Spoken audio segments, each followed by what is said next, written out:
Welcome, everybody. I am so glad that you're able to join us here today. I am Michelle Coupage, the administrator of this group, and today I have a lovely guest, a lovely expert that I know you're going to just really enjoy, if for no other reason, it's to listen to her beautiful accent. This is Michelle Mitchell. She is a speaker and an author and a presenter, and she comes to us from Australia, so that's why I say that you'll love to listen to her, not just the words that she's going to be telling us, but also just the sound of her voice is really quite enjoyable. Oh, that's lovely. I asked Michelle to join us here today because of her area of focus. It's very familiar to all of us. She actually speaks to and writes about teenage girls, which is obviously what we're all about here. That's an issue that's present for most of us. And so I just wanted her to jump in here. But Michelle, can you just give us a little bit of your background about, how you kind of came to this particular topic and this group of people? Absolutely, Michelle. I thought you were going to say they'd love to hear from me because I was called Michelle as well. But it's going to be that easy to get by in here. But yes, I'm all the way from Australia. I started my career as a teacher, which I loved, but I really found out that maths and English was probably not my greatest passion. I actually loved the people themselves, and I loved working with young people. And I found that if they weren't confident, if they didn't know, what was going on inside of them, if they weren't well inside, they weren't going to learn. And so I really delved into this area of well-being. I started a charity after teaching for 4 years. So I did a 4-year degree, taught for 4 years, and then just I started a charity, wrote life skills programs, started mentoring young people, and it just built from there. I got some stories in the newspaper and some success, and mums started ringing me. And look, we've helped thousands and thousands of young people. I've spoken to over 200,000 people throughout Australia, and written 2 books, and just had the privilege of supporting families and starting psychology clinics and all sorts of things over here. So that's a little bit about me. I'm very hands-on, I'm very grassroots. I really believe in practical strategies that really make a difference in people's homes, and I'm very passionate about making sure people connect and can really walk this thing out together. Excellent. I mean, it's just obviously you have the hands-on experience of being in the classroom, because you also know what you see is very different than what we see as parents, and our children's behaviors, the conversations and things like that. As a parent myself of a teenager, I see the issues firsthand. What are the most common things and I guess troubling situations that parents run into? I have my own list, but what do you see kind of just broad stroke across the board? The last book I wrote is called Parenting Teenage Girls in the Age of a New Normal. And I actually covered 5 topics because they were the topics I found that parents were coming to me the most with. So they were disrespect, social media, sexuality, drugs, alcohol, partying, and mood management. And I ran a counselling centre which had 12 staff there, psychologists, counsellors, and some mentors. And I ran that for quite some time. We saw about 120 families a week, and they were definitely the 5 areas that we saw the most of. And I found there was nothing new under the sun, but even in all those areas, it was how everything was interplaying with social media that was making the biggest difference. So just say something like body image. I think we all, at some point in our teenage years, felt uncomfortable with our bodies or compared our bodies to someone else's. But there's never been a time in history where girls have been able to look through their phones and compare their bodies with photoshopped images. So it's just how all these issues are interplaying with social media, even their social lives. I mean, disrespect has been around forever, hasn't it? I mean, we remember giving our parents yes. But, now they can make their social plans behind our backs. Mm-hmm. And it's a changing day and a changing dynamic. And I think the age of technology has just changed our relationship with our kids so very much. And I think that was the focus of the book, is how all these normal issues have really just upped and changed, and how we need to react differently and respond differently because of that. That's excellent. And the name of your book again is? Parenting Teenage Girls, but in the Age of a New Normal. So yes. Concept that every I mean, that's that's definitely something that we need some assistance in, is how to parent in this new age of I guess life in our culture. um, in the book, Different. I mean, do you give practical advice and tips then for parents of how they can address these areas? Because I mean, you nailed the issues on the head. You know, from what we see from the moms in our group. I mean, our group has, you know, over 1,400 moms in it. So, you know, the issues, like you said, it's a reoccurring thing. We see them over and over again. And of course, moms come in there when they're unfortunately in that acute situation and need help immediately. But we try to, you know, bring interviews like this to everybody so that, you know, we can kind of be prepared for the moms that have just pre-teenage girls, you know, what might be ahead and how to be ready and armed and equipped with the right tools of how to address them when they come, instead of being in that reactive mode. So does your book contain a lot of those tips? Preteens are fast becoming my favorite little age group to work with.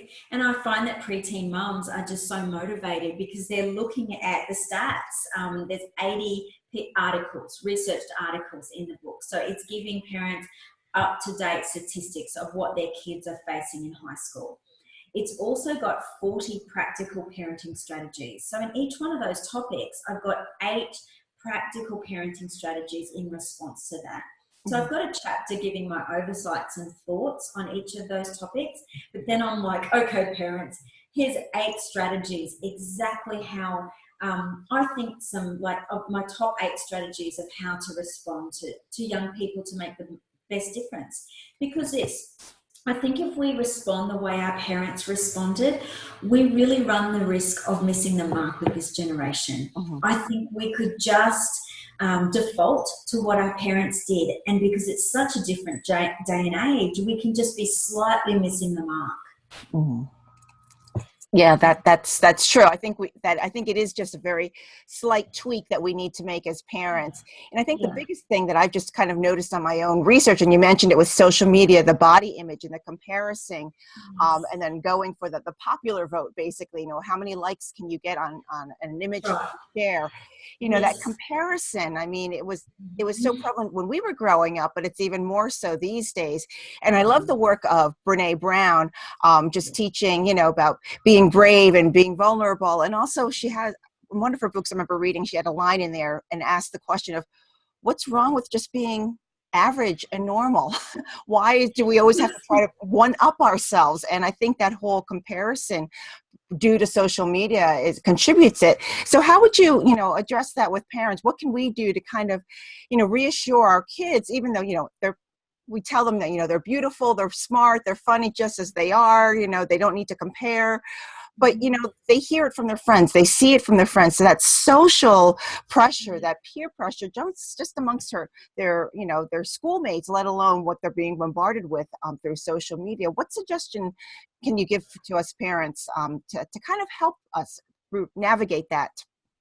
You've brought up Brene Brown, so should we just go on that theme a minute? Yeah, Sure. I mean, she's just the master, so let's just go with that. But I get the opportunity to talk to a lot of girls in high schools around friendship dramas and body image and comparison. And one of the quotes I do use from Brene Brown is, to truly belong to yourself, you have to be prepared to stand alone. And it really hits the head on this whole issue of comparisons. And I believe there's these standalone moments for our teenage girls, and you watch them. It might be, oh, no, I don't really want to go to that party. I think I'll just stay home tonight, Mum.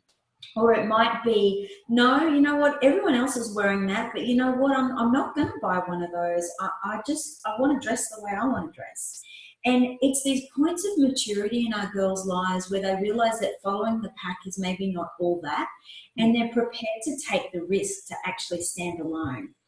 And during those times, I think mums shouldn't make like this big fuss and bring out the pom-poms and go, woohoo, you know, because I think we tend to do that as mums, don't we? We go, yes, she's coming of age, she's not following the pack, she's making up her own mind.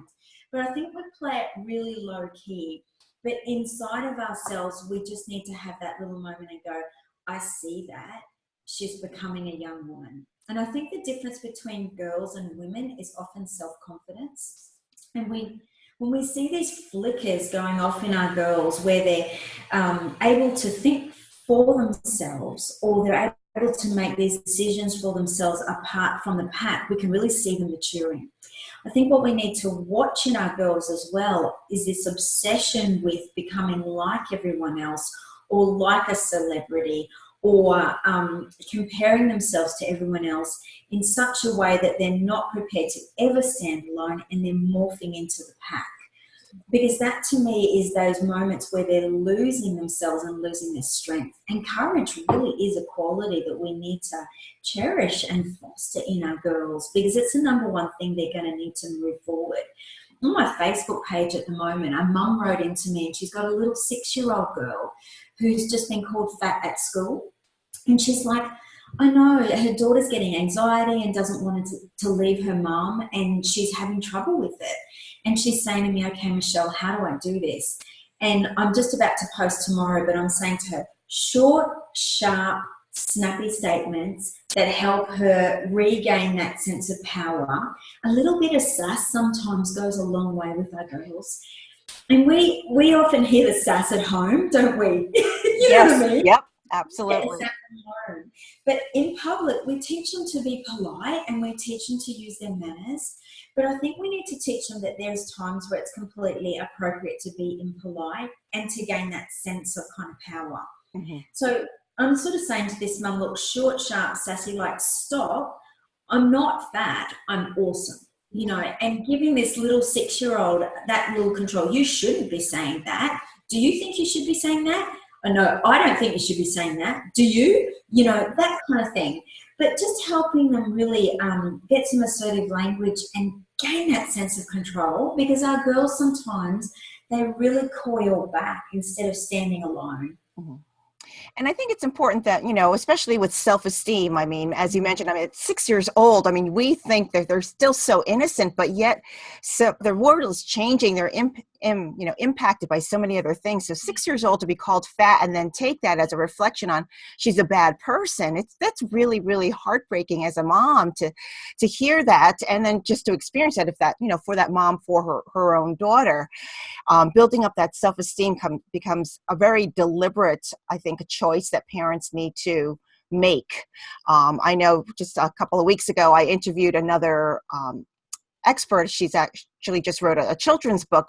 Her name is Vanessa Rendy, and she wrote a book geared towards children, basically, you know, 6 to maybe 10 years old. And it was all about, you know, self-esteem and the growth mindset, and, you know, how those concepts are something that parents need to make a deliberate choice to instill and teach their children by example in the words they use. So even if just choosing for parents, you know, words like, you know, that was a really brave thing for you to do. If they do something that took a lot of courage, and just to point out the positive steps. At least that's what I've been finding and what I'm experiencing myself.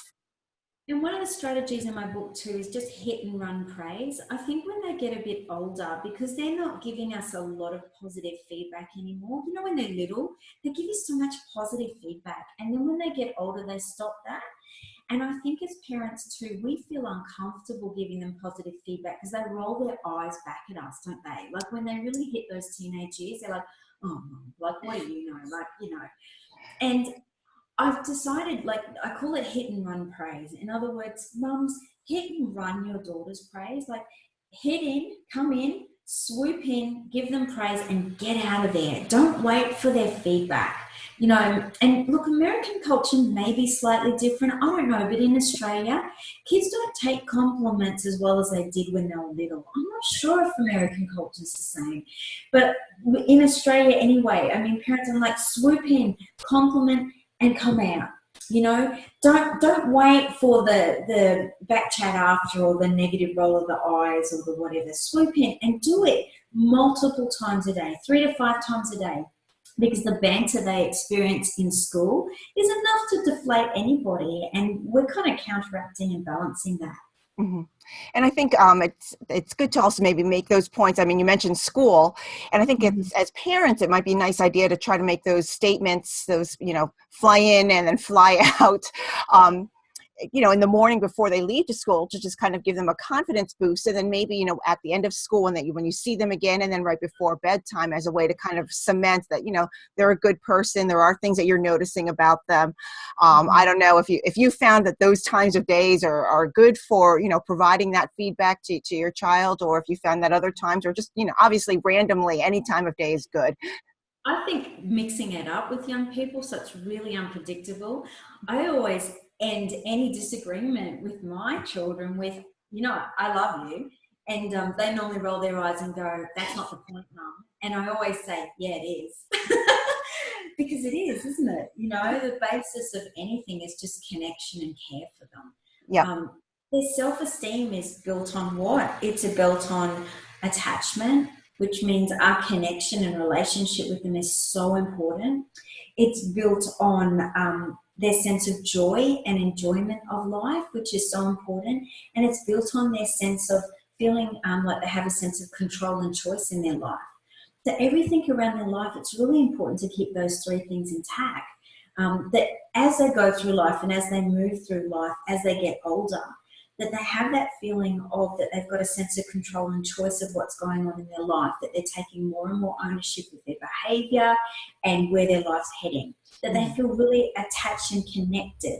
There's that not sense that disconnection, even though they're moving out a bit more, that they can always come back in, and that they're loving their life. And we've got to make sure they're still smiling, even though they go through their ups and downs. Yep. Now, let me switch gears just a little bit. I mean, we're focusing so much on teenage girls. Now, obviously, this group is focused on teenage girls, but what about teenage boys? I know, obviously, most moms have sons, and maybe preteen sons or teenage sons. How do a lot of these things differ? I mean, do boys also have that issue with the self-esteem and the comparison? Is it similar, or do they have their own set of issues that they deal with and that we as moms need to be aware of and ready for? Yeah, I'm writing about boys at the moment. So I'm writing the counterpart to my girls' book at the moment. I was with a year 10 group of students yesterday, and we were talking about body image. And I asked the boys to put up their hand if they thought they had it as tough as girls in the area of body image, and whether they had the same concerns, or they had it as tough. And none of them put up their hand to say they had it as tough, which I thought was really interesting. Again, I'm in Australia, I don't know, but none of them put up their hand. They said they had some concerns, but they were short-lived concerns, and they could leave the house without brushing their teeth without being an issue. Whereas, I think our girls take it a lot more seriously. So in some of the areas we're talking about, not as much concern, but I tell you what, as a professional, I am seeing more and more boys looking in the windows as they walk past at their arms and at their haircuts, and being much more conscious about how they look. In their news feeds, I'm seeing more and more of them following like the gym sites and the bodybuilding sites and the pre-body workouts and all this kind of, protein powders and everything. So I do think that the boys are really conscious of maybe how the girls see their bodies. And they're very much conscious about sometimes the banter that goes on in school. So I think it's maybe a bit of an underplayed issue for our boys. And also, I wonder, in that group that you were talking about, if maybe it was just something that boys just don't have the confidence enough to admit, in the presence of their peers or an adult, that really is something that they think about. I don't know the answer to that. I just wonder, if that might be the reason why, if you had done an anonymous survey, just sent out, through an email or something like that, if you might have gotten different responses from them. But it is interesting that, at least in public, they won't admit that they're as conscious, but yet you are noticing a trend, behind the scenes of how they are really paying attention to how they appear and their body image. There's some very strong stereotypes when it comes to our boys, that they really do feel like they have to behave a certain way, and they are very conscious about how their mates view them. And I really feel like they're at a bit of a language disadvantage to our boys. They really don't always have the language to express maybe how they feel during those early puberty years especially. And a lot of mums will tell me when their sons hit puberty, they see a significant decrease in their language, and they go quiet for a few years. And it has got to do with the occurring of their brain in their left hemisphere and their right hemispheres. And I know we don't have time for all that right now, but that, you know, our boys are different. They are biologically different than our girls, and they don't always express their feelings through words. And I think we need to keep a real eye on our boys' actions. And I think just being with our boys and being beside our boys and doing stuff with boys can be a real emotional support to them. I think girls love one-on-one conversations where they're talking to us like this, you know, we love this conversation, whereas boys don't have the same need for it. And I've always laughed at mums trying to convince their sons to come to a counselling centre like it's going to be some life-changing miracle drug for them.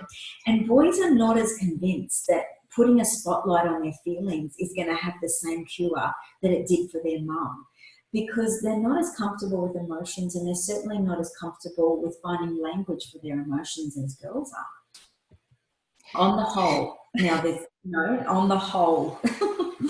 Of course, of course. So, I mean, what kind of things can we do then with parents to kind of help connect more with boys if they're not as much into that one-on-one, and yet, you know, you can be present with them when they're doing activities or cheering them on if they're into sports and things like that. But what other things can we do as moms to really help our teenage boys, especially during, you know, the puberty and the loss of the language, to really identify what's going on with them? I'm going to go through a few quick things. I think one thing is just waking up this mind-body connection. So doing an activity with them before you want to talk to them about something serious, a bit more serious, can really help. Mm-hmm. And that mind-body connection, walking and talking or doing something physical before a conversation, can really help stimulate this. The other thing too is changing our expectations sometimes. I know a lot of mums go into their relationship with their boys hoping they're going to have the same relationship they have with their mum. And by doing that, they're always asking them, are they okay? Or delving into conversations that boys just don't have the same language to go to. So really saying to boys, let them lead the relationship a little bit more rather than let your expectations lead it. I think that's important as well. But the other thing is recognizing their biological strengths and playing into them. I think when boys are really highly emotional or in those really heated years of puberty, I think we have to realize that their left hemisphere likes monotone. They don't like a lot of this kind of emotion. And I think if mums can just tone it down a little bit and try a bit more of a robotic, monotone kind of approach, boys' brains don't get overstimulated and back off so quickly. So instead of going, how are you, you know, hugs, you know, it's a bit more like, how's your day? And honestly, you will find boys will answer back. It's amazing. And it took me so much practice to do it with boys, and just in my professional work, just like actually saying to boys on a one level, how's your day? How's your day? And all of a sudden I got answers. But if I would say, how you going? Like that'd be like, whoa, woman, what's going on? Huge difference. I love that tip. I would have never, I mean, I don't have any boys, but I would have never thought that minor adjustment can make that much of a difference. So I love that tip. So thank you for that. And actually, I mean, I know we're running a little short on time here, but I just wanted to say thank you so much for spending time with us. You've given us so much information, you know, about managing our girls, the issues that they're going with, and especially the moms of teenage boys and preteen boys too, because they obviously have their own issues. So thank you so much for everything that you've shared. And we'll look for your book that's coming out. I know you're working on that. You've got 2 books out though already that are published, don't you? I did. And you know what? If any of your readers want one, they can just, do you know what I mean? Yep. Let's do something for them. I can post them, do something. You can sure. do something. We'll post one. Okay, excellent. You and I can talk after this, and then we can maybe figure something out. But I'll definitely link to your website where people can find you. I know you have a Sounds blog on good. there, and definitely, you know, if they want to get your book, even to gift to somebody else, maybe they have a friend or Yeah, a sister or whatever that needs this information. You know, they can at least know where else to get it. So, thank you sounds so great. much for your time, Michelle. I really, really appreciate you spending some time sharing your tips and your experiences with me and with all of our moms. My pleasure, Michelle. You're delightful. Thank you.